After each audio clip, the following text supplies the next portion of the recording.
जरा एक पल रुकिए और खुद से एक सवाल पूछिए। आखिरी बार आपने कब बिना मोबाइल देखे, बिना किसी नोटिफिकेशन के पूरी तरह शांति से सांस ली थी? अगर आपको याद नहीं आ रहा, तो ये कोई अनोखी बात नहीं है। आज का इंसान हमेशा व्यस्त है। मोबाइल हाथ में है, दिमाग कहीं और दौड़ रहा है, और ध्यान, वो तो कहीं खो गया है। पिछले कई सालों से हमारा ध्यान लगातार भटकाया जा रहा है। मोबाइल, सोशल मीडिया, वीडियो और मैसेज, ये सब हमें चैन से किसी एक चीज पर टिकने ही नहीं देते। हर थोड़ी देर में स्क्रीन जलती है, उंगलियां अपने आप चल पड़ती हैं, और हमें पता भी नहीं चलता कि कितना समय यूं ही निकल गया। धीरे धीरे हम वहां भी उपस्थित नहीं रहते जहां हमारा शरीर होता है। घर में होते हुए भी घर में नहीं, अपनों के साथ होते हुए भी अपनों के नहीं। फिर अचानक महामारी आई, जिंदगी की रफ्तार थम गई, शोर कम हो गया, बाहर की दुनिया बंद हुई, तो अंदर की दुनिया की सच्चाई दिखाई देने लगी। शुरुआत में यह खामोशी भारी लगी, लेकिन इसी खामोशी में एक गहरी सच्चाई सामने आई। हमने अपना कितना समय, कितनी ऊर्जा और कितने रिश्ते ध्यान भटकाने वाली चीजों को दे दिए थे। हम हमेशा ऑन थे, लेकिन सच में कहीं भी मौजूद नहीं थे। उस वक्त हमें एहसास हुआ कि हमारा दिमाग कितना थक चुका है। रिश्तों में बातें कम हो गईं और स्क्रीन की मौजूदगी बढ़ गई। मन बेचैन रहता है, बिना किसी वजह के। लेकिन एक और बात भी हुई, अकेलापन धीरे धीरे सामान्य लगने लगा।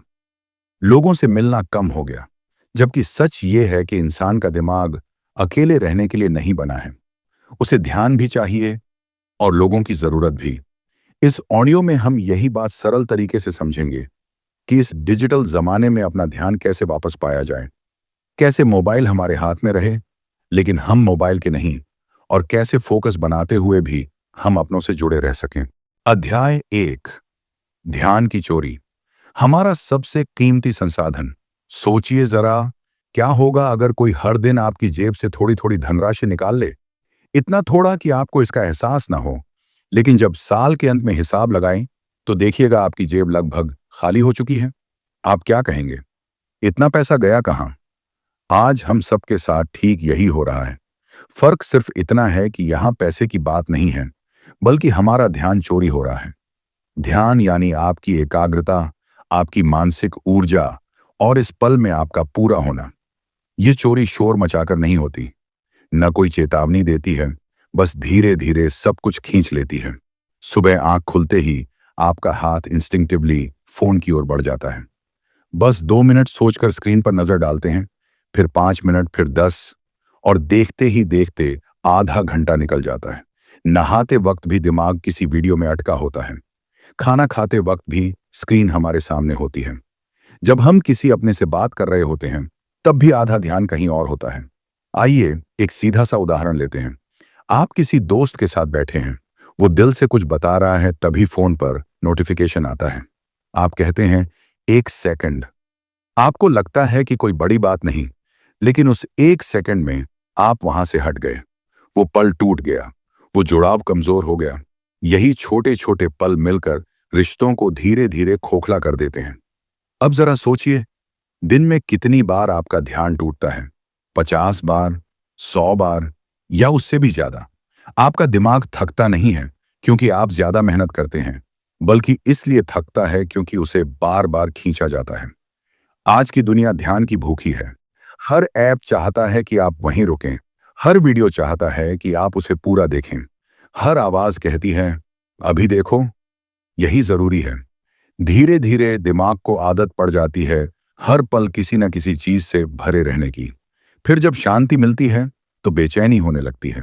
फोन हाथ में लेने का मन करता है, कुछ न कुछ चलता रहना चाहिए, ऐसा लगता है। यही असली नुकसान है। अब उस समय को याद कीजिए जब दुनिया कोरोना की वजह से अचानक थम गई थी। बाहर कम जाना, कम शोर, कम भाग दौड़। शुरुआत में वो सन्नाटा भारी लगा, क्योंकि दिमाग को पहली बार बिना शोर के रहना पड़ा। लेकिन फिर कई लोगों ने महसूस किया कि जिंदगी कितनी बिखरी हुई थी, ध्यान कितनी जगहों पर बंटा हुआ था। किसी को खाना बनाना अच्छा लगने लगा, किसी ने किताब उठाई, किसी ने अपनों से खुलकर बात की। क्यों? क्योंकि ध्यान को थोड़ी जगह मिली। अब एक और उदाहरण समझिए। मान लीजिए आप गाड़ी चला रहे हैं और हर 10 सेकंड में कोई आपका कंधा हिलाकर कहे, इधर देखो, उधर देखो, ये भी देखो।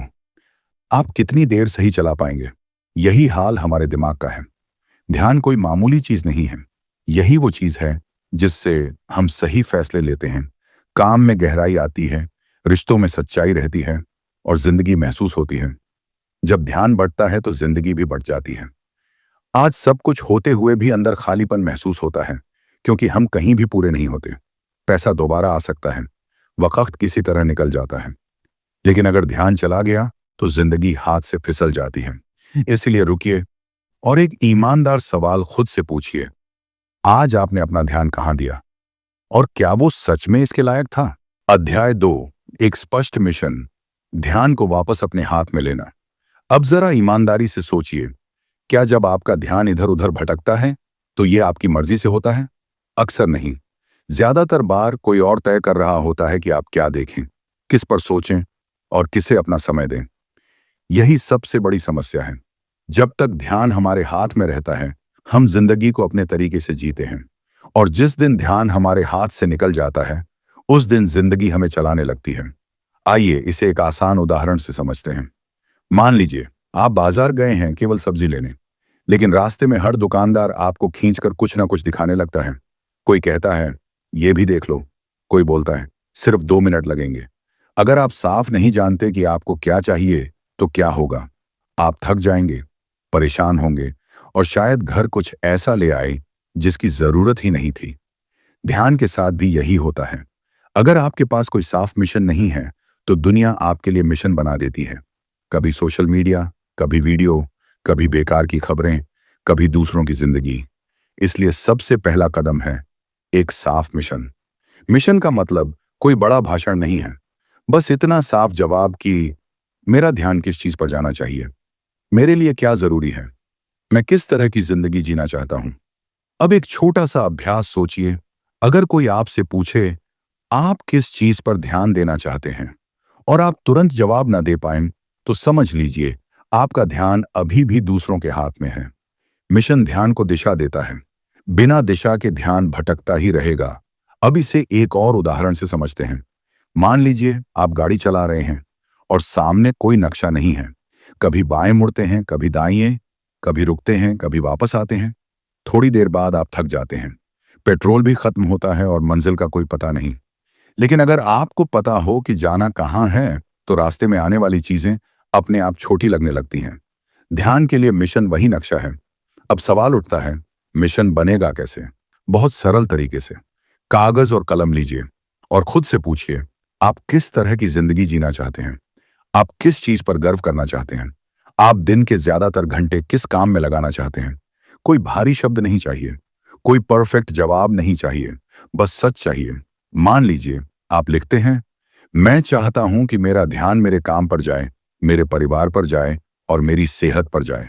बस यही आपका मिशन है। अब जब भी कोई चीज आपका ध्यान खींचने आए, तो आप खुद से पूछ सकते हैं, क्या ये मेरे मिशन के लायक है? अगर हां, तो ध्यान दीजिए, अगर नहीं तो छोड़ दीजिए। अब समझिए, ध्यान को वापस लेना कोई लड़ाई नहीं है, ये सिर्फ चुनाव है। हर बार जब आप फोन उठाते हैं, हर बार जब आप किसी चीज पर रुकते हैं, आप चुनाव कर रहे होते हैं। अब तक ये चुनाव आदत से होते थे, अब ये होश से होने लगेंगे। शुरुआत में मुश्किल लगेगा, क्योंकि दिमाग पुरानी आदतों का आदी है। लेकिन एक बात याद रखिए, दिमाग वही करता है जिसकी उसे ट्रेनिंग मिलती है। अगर आपने सालों तक भटकाव की ट्रेनिंग दी है, तो अब थोड़ा समय लगेगा ध्यान की ट्रेनिंग में। अब एक रोजमर्रा का उदाहरण देखिए। मान लीजिए आप सुबह उठते ही फोन नहीं उठाते, 5 मिनट चुपचाप बैठते हैं, बस सोचते हैं, आज मुझे किस चीज पर ध्यान देना है? शायद काम, शायद घर, शायद खुद पर। यही छोटा सा पल पूरे दिन की दिशा तय कर देता है। मिशन कोई भारी बोझ नहीं, ये एक हल्का सा याद दिलाना है कि मैं क्यों जागा हूं। जैसे किसी तीरंदाज के लिए निशाना जरूरी होता है, बिना निशाने के तीर कहीं भी जा सकता है। आज बहुत से लोग बहुत मेहनत करते हैं, लेकिन संतुष्ट नहीं होते। क्यों?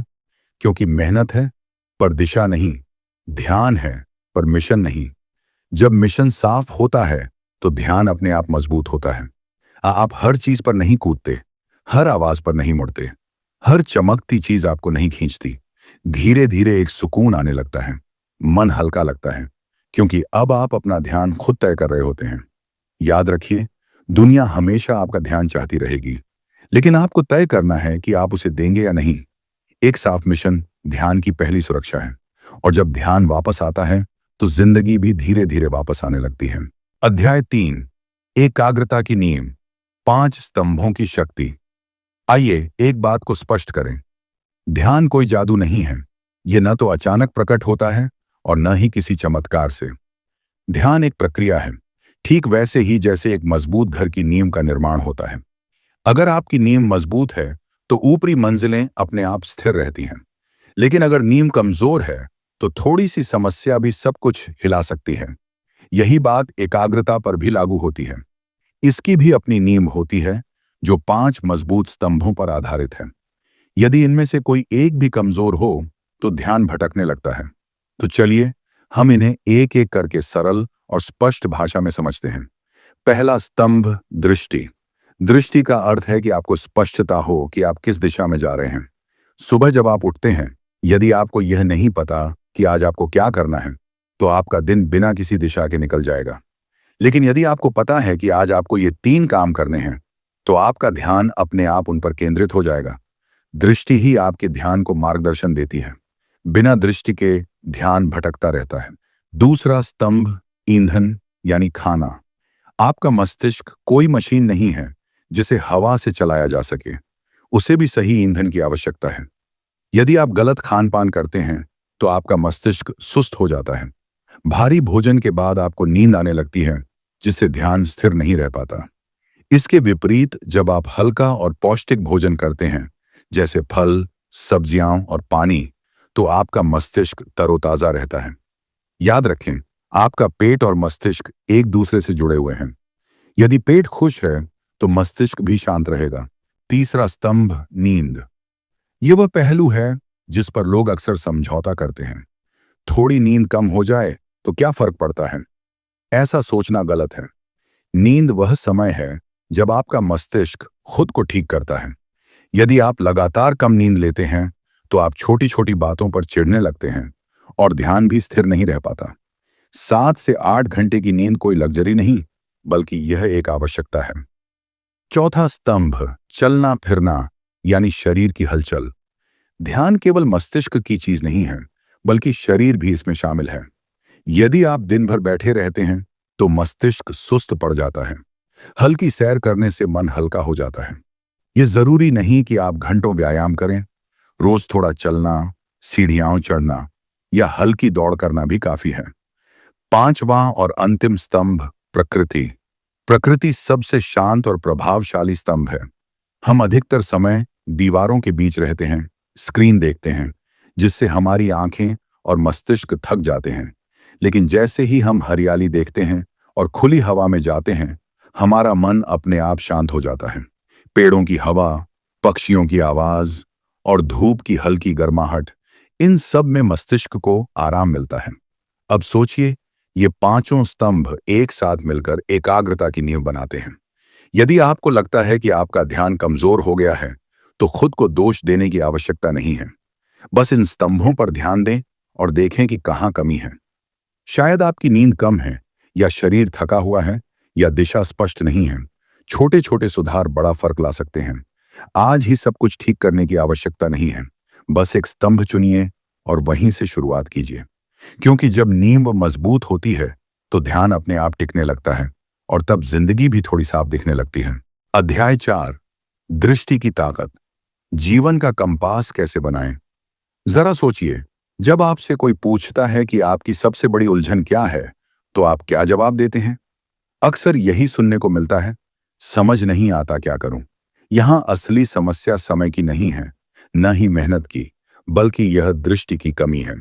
दृष्टि का अर्थ है आपको स्पष्टता हो कि आप किस दिशा में आगे बढ़ना चाहते हैं। जब आपकी दिशा स्पष्ट नहीं होती तो आपका ध्यान भटकता है, और जब ध्यान भटकता है तो मन थक जाता है। अब इसे एक उदाहरण से समझिए। कल्पना कीजिए, आप एक नए शहर में हैं और आपको नहीं पता कि कहां जाना है। हर रास्ता आपको सही लगता है, आप हर मोड़ पर रुकते हैं और हर किसी से पूछते हैं। कुछ समय बाद आप निराश हो जाते हैं। लेकिन अगर आपके पास एक कंपास या नक्शा हो तो क्या होगा? हाँ, भीड़ और शोर के बीच आप शांत रहेंगे, क्योंकि आपको पता है कि आपको कहाँ जाना है। जिंदगी में दृष्टि भी वही कंपास है। आजकल हम बहुत सी चीजें करते हैं, लेकिन अंदर से बेचैन रहते हैं। क्यों? क्योंकि हम दूसरों की दिशा में चल रहे होते हैं, अपनी दिशा में नहीं। कभी किसी की सफलता देखकर हम कुछ शुरू कर देते हैं, कभी किसी की बात सुनकर रास्ता बदल लेते हैं। यही दृष्टि की कमी है। अब सवाल यह है, दृष्टि बनती कैसे है? बहुत से लोग सोचते हैं कि दृष्टि का मतलब है कोई बड़ा सपना, लेकिन ऐसा नहीं है। दृष्टि यह है कि आपको यह पता हो आपको किस तरह की जिंदगी चाहिए। खुद से कुछ सवाल पूछिए। आप किस तरह का इंसान बनना चाहते हैं? आप दिन के ज्यादातर घंटे किस काम में बिताना चाहते हैं? और सोते समय आप किस बात से संतुष्ट होना चाहते हैं? इन सवालों के जवाब धीरे धीरे आपकी दृष्टि को साफ करेंगे। मान लीजिए, आप कहते हैं, मैं चाहता हूं कि मेरा काम मेरे लिए बोझ न बने।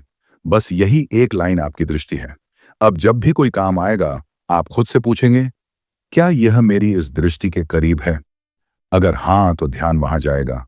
अगर नहीं, तो मन हट जाएगा। दृष्टि ध्यान को एक फिल्टर देती है। बिना फिल्टर के सब कुछ अंदर जाता है और दिमाग ओवरलोड हो जाता है। सुबह उठते हैं, फोन देखते हैं और किसी और की जिंदगी चमकती हुई दिखती है। अगर आपकी दृष्टि साफ नहीं है, तो आप खुद को छोटा महसूस करने लगते हैं। लेकिन अगर आपको पता है कि आपकी जिंदगी का रास्ता क्या है, तो दूसरों की चमक आपको खींचती नहीं। अब दृष्टि को व्यवहार में कैसे लाएं? सबसे आसान तरीका है लिखना। जो दिमाग में रहता है वो बिखरा रहता है, कागज पर जो आता है वो साफ हो जाता है। एक कागज लीजिए और लिखिए, मुझे कैसी जिंदगी चाहिए। यह केवल आपके लिए है। लिखी हुई दृष्टि आपको जवाबदेह बनाती है।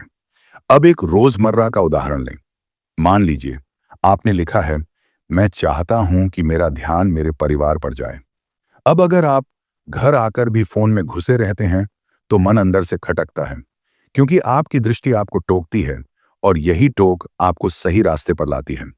याद रखें, दृष्टि आपको परफेक्ट नहीं बनाती, लेकिन यह आपको ईमानदार बनाती है। गलती होगी, ध्यान भटकेगा, लेकिन हर बार आप वापस लौट आएंगे, क्योंकि कंपास आपके पास है। और हां, दृष्टि स्थिर नहीं होती। जिंदगी बदलती है तो दृष्टि भी थोड़ी बदलती है। यह जरूरी है कि दिशा धुंधली ना हो। दृष्टि आपको हर पल याद दिलाती है आप क्यों जागे हैं और किसके लिए जी रहे हैं। जब दृष्टि साफ होती है, तो ध्यान अपने आप वहीं टिकने लगता है और तब जिंदगी कम उलझी और ज्यादा सच्ची लगती है। अध्याय 5, दिमाग का ईंधन, भोजन, नींद और ऊर्जा का संतुलन। क्या आपने कभी सोचा है कि आपकी बाइक में गलत पेट्रोल डालने पर क्या होता है? बिल्कुल सही, वो न तो चलेगी, न ही सही से चल पाएगी। ठीक यही स्थिति हमारे दिमाग की भी है। अगर उसे सही ईंधन नहीं मिलेगा, तो वो भी थक जाएगा, सुस्त हो जाएगा और ध्यान केंद्रित करना मुश्किल हो जाएगा। हम अक्सर यह सोचते हैं कि ध्यान केवल सोचने से बनता है, लेकिन असलियत यह है कि ध्यान का निर्माण हमारे शरीर से भी होता है। आइए सबसे पहले भोजन की बात करें। आप जो भी खाते हैं, वह सिर्फ आपके पेट को नहीं, बल्कि आपके दिमाग को भी प्रभावित करता है। सुबह सुबह अगर आप भारी या तला हुआ खाना खाते हैं, तो थोड़ी देर बाद आपको थकान और सुस्ती महसूस होने लगेगी। इसका कारण यह है कि दिमाग को भारी चीजें पचाने में अधिक मेहनत करनी पड़ती है।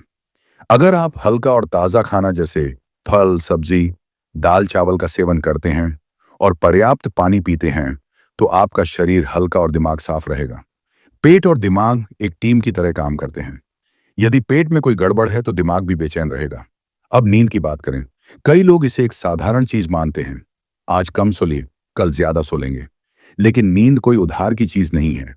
यह वह समय है जब हमारा दिमाग खुद को साफ करता है, फालतू चीजें हटाता है और यादों को व्यवस्थित करता है। अगर आप रोज कम सोते हैं, तो आप जल्दी चिड़चिड़े हो जाते हैं और ध्यान कहीं नहीं टिकता। आपने अनुभव किया होगा कि अच्छी नींद के बाद सब कुछ आसान लगता है। 7 से 8 घंटे की नींद आलस्य नहीं, बल्कि दिमाग की मरम्मत है। अब बात करते हैं ऊर्जा की। ऊर्जा यानी शरीर और दिमाग की ताकत। अगर आप दिन भर एक ही जगह बैठे रहते हैं, तो न केवल शरीर जाम होता है, बल्कि दिमाग भी। हल्की सैर, थोड़ा चलना या सीढ़ियां चढ़ना, ये सब दिमाग में नई ऊर्जा भरते हैं। ध्यान दीजिए, जब आप टहलकर आते हैं, तो विचार साफ और स्पष्ट होते हैं। चलना सिर्फ शरीर के लिए नहीं, बल्कि दिमाग के लिए भी आवश्यक है।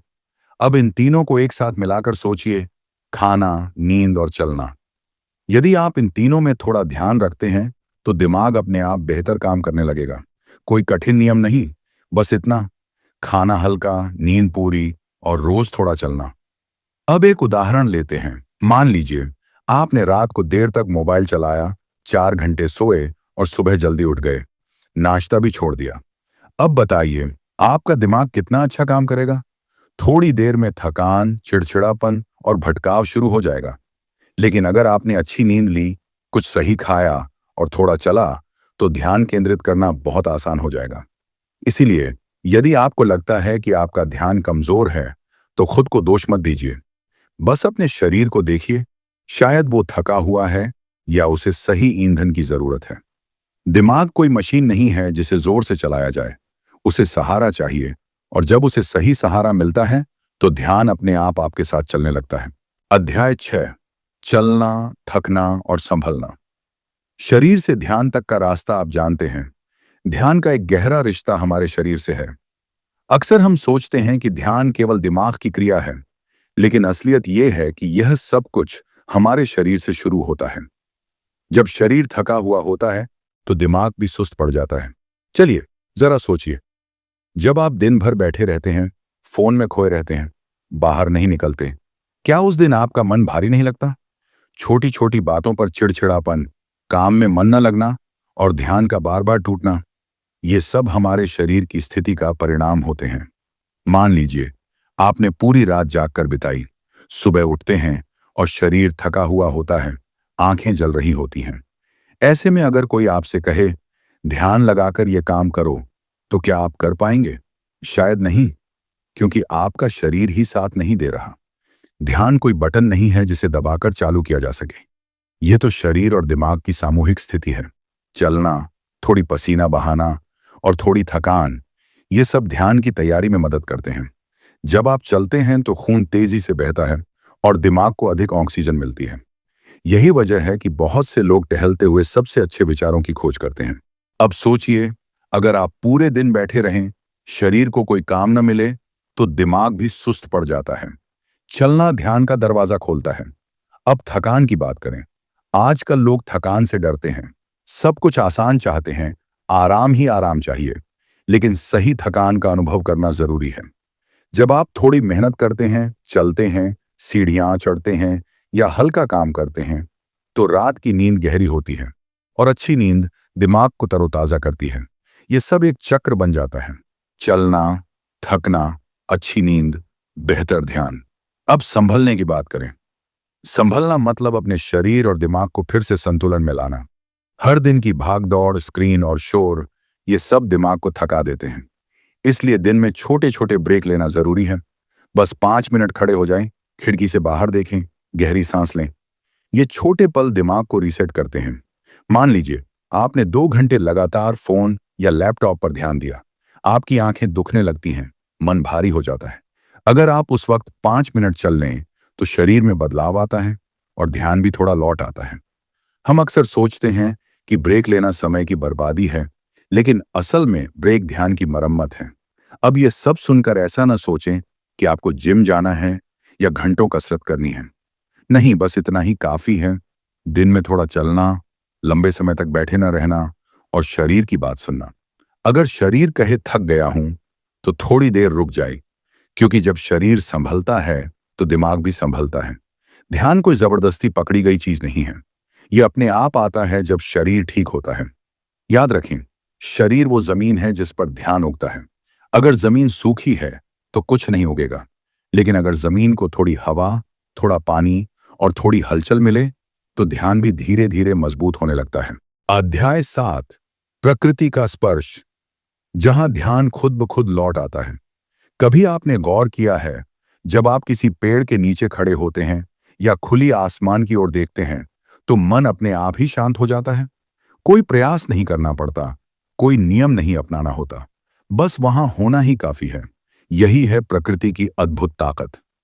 आजकल हम ज्यादातर समय दीवारों के बीच रह रहे हैं, चारों ओर स्क्रीन, शोर और एक अनवरत भागदौड़।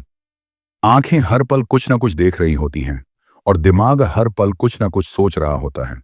इस सब के बीच ध्यान थक जाता है। सोचिए, अगर आप पूरे दिन मोबाइल पर लगे रहें तो आपकी आंखें भारी हो जाती हैं और मन थका हुआ लगता है। लेकिन जब आप बाहर निकलते हैं, थोड़ी हवा लगती है और कुछ हरियाली दिखती है, तो अंदर से एक सुकून सा आता है, जैसे किसी ने आपके दिमाग का बोझ हल्का कर दिया हो। यह कोई कल्पना नहीं है। प्रकृति सच में हमारे दिमाग को आराम देती है, क्योंकि प्रकृति हमसे कुछ नहीं मांगती। न कोई नोटिफिकेशन, न कोई अलर्ट, और न ही कोई अभी देखो का दबाव। बस पेड़ हिल रहे हैं, हवा बह रही है और पंछी चहचहा रहे हैं। दिमाग को जोर से ध्यान नहीं लगाना पड़ता, वो बस धीरे धीरे वहां टिक जाता है।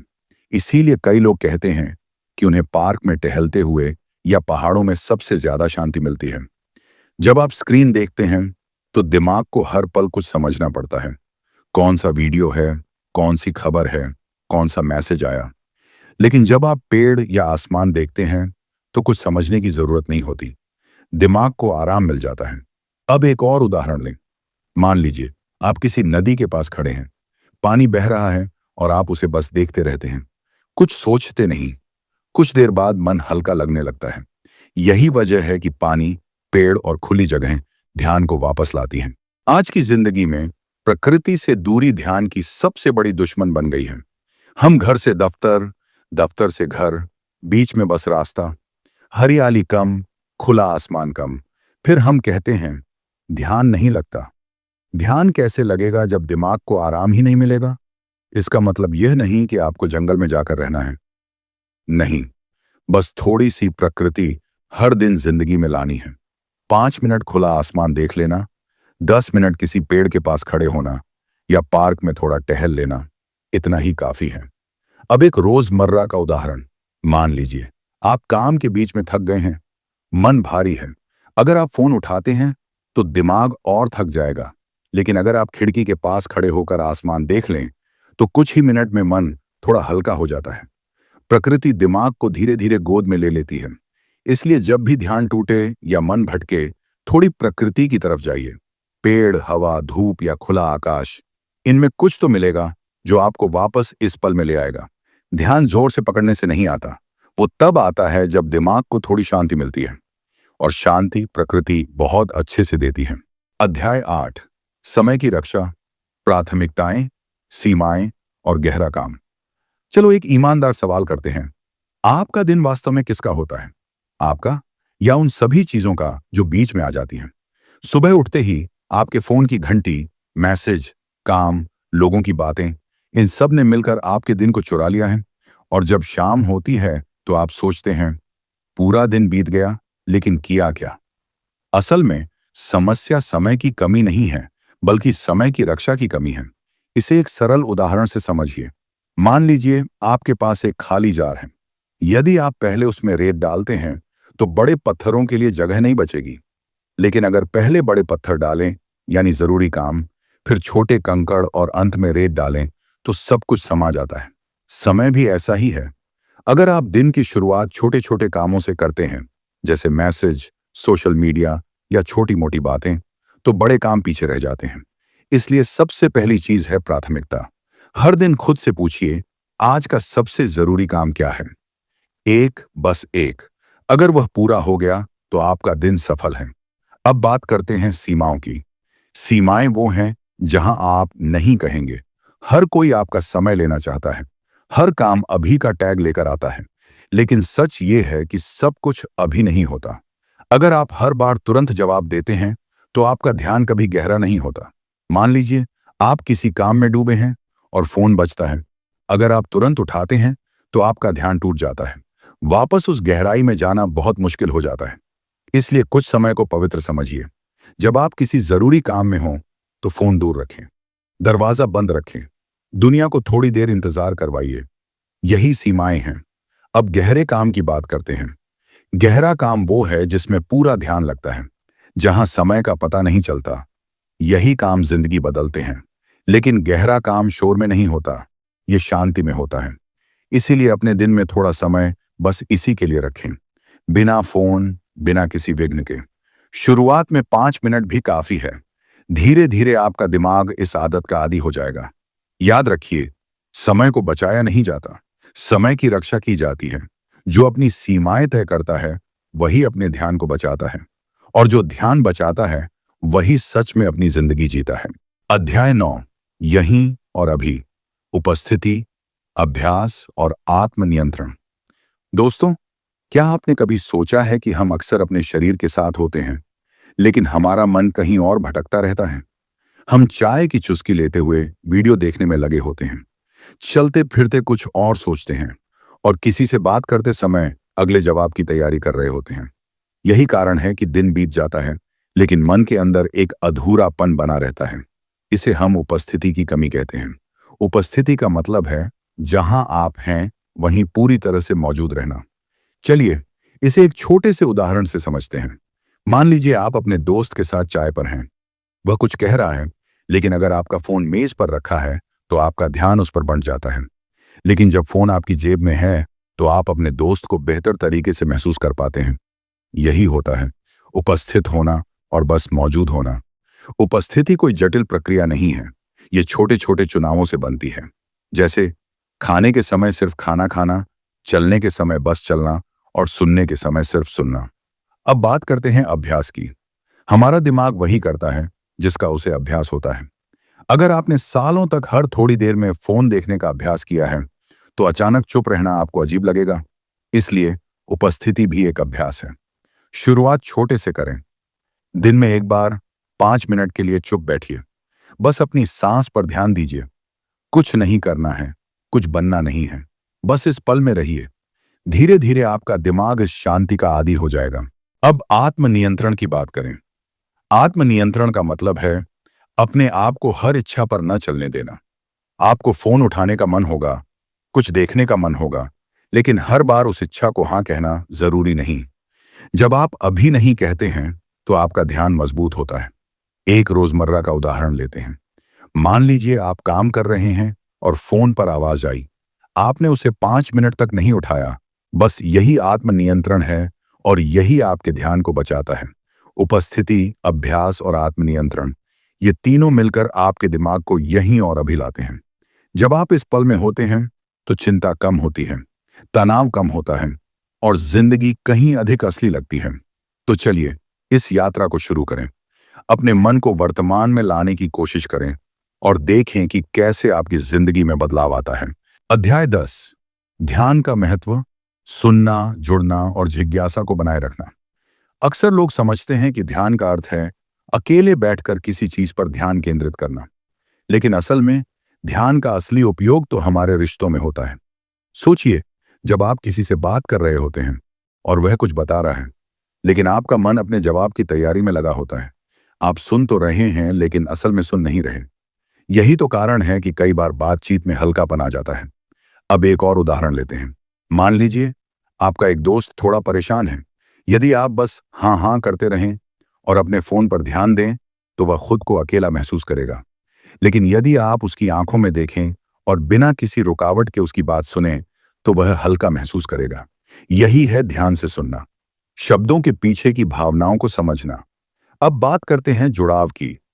आजकल हम बहुत लोगों से जुड़े हैं, लेकिन क्या हम सच में किसी से जुड़े हैं?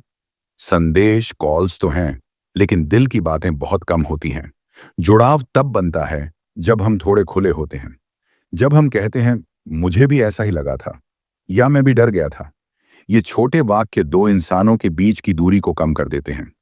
अब जिज्ञासा की बात करते हैं। जिज्ञासा का मतलब है सामने वाले को समझने की चाह, केवल जवाब देने या बोलने की नहीं, बल्कि गहराई से जानने की। जैसे पूछना, तुम्हें ऐसा क्यों लगा, या फिर तुमने क्या किया। ये सवाल बातचीत को जीवंत बनाए रखते हैं। आपके लिए एक सरल प्रयोग है। इस हफ्ते 3 बातें करें।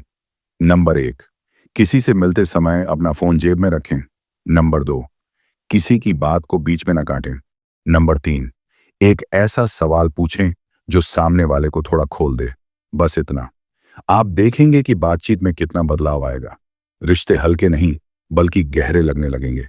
जब रिश्ते गहरे होते हैं तो मन भी सुरक्षित महसूस करता है।